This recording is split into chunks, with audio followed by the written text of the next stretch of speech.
tous et bienvenue dans votre émission quotidienne Tous les chemins mènent à vous. Aujourd'hui, on s'arrête à Échiré, une petite commune d'environ 3400 habitants située dans les Deux-Sèvres, près de Niort. Et Échiré est connu mondialement pour son beurre. On sait que le beurre d'Échiré est exporté en Chine, au Japon, aux États-Unis. Finalement, quelle est la recette de ce succès ? La recette de ce succès, déjà, ça a démarré il y a 125 ans. C'est-à-dire que la laiterie a été créée en 1894.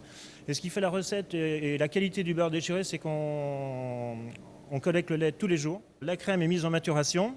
Et au bout de 18 heures à 20 heures de maturation, et c'est là qu'on va développer tous nos arômes du beurre, on va barater cette crème. C'est-à-dire que dans un tonneau en bois, on va matraquer la crème.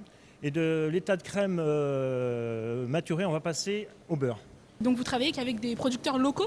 Tout à fait. C'est une coopérative, donc, comme je disais tout à l'heure, qui a été créée il y a 125 ans, avec une soixantaine de producteurs actuellement sur un rayon d'à peu près 30 km autour de la coopérative. Il faut bien savoir que la qualité du beurre d'Échiré, ça commence dans le pré et dans l'élevage des troupeaux. En bref, en deux mots, il y a un slogan qui dit « Le soleil ne se couche jamais sur le beurre d'Échiré ».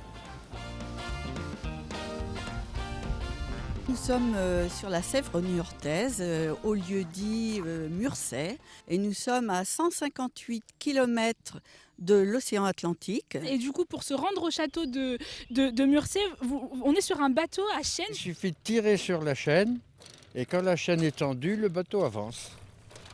Le château de Murset a connu des personnages illustres, tels Henri IV qui a séjourné, et puis aussi Agrippa d'Aubigné et sa petite fille, la future Madame de Maintenon, y a séjourné ici. On est devant le tout nouveau lieu culturel inauguré fin 2018 et qui s'appelle la Baratte. Et on est avec Anne-François qui est élue ici. Alors pourquoi la Baratte ? Eh bien, à Échiré, vous le savez maintenant, notre laiterie coopérative fabrique du beurre de baratte d'excellence. Et il est brassé, ce beurre, dans une baratte en bois. Donc en voyant ce bel équipement, bardé lui aussi de bois, tout naturellement on s'est dit qu'on pouvait y brasser, nous aussi, de la culture et de la culture d'excellence. Ce lieu, il répond à une attente assez forte des habitants, des associations, d'Échiré, mais au-delà. On peut écouter de la musique, on peut assister à une pièce de théâtre, on peut assister à une conférence, on peut regarder des expositions. C'est des choses qui se sont déjà faites. Est-ce que vous avez pour la saison prochaine les grands événements marquants ? Est-ce que vous pouvez nous en dévoiler quelques-uns ? Alors pas encore tout à fait parce qu'on planche actuellement dessus.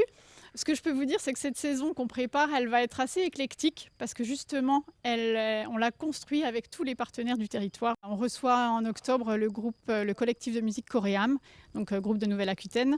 Et puis il y a encore d'autres surprises, mais il est un petit peu trop tôt pour communiquer encore puisque tout est encore à l'état d'ébauche. Échiré, c'est terminé pour aujourd'hui, mais restez connectés sur NOAA et sur notre site internet pour découvrir de nouvelles destinations en Nouvelle-Aquitaine.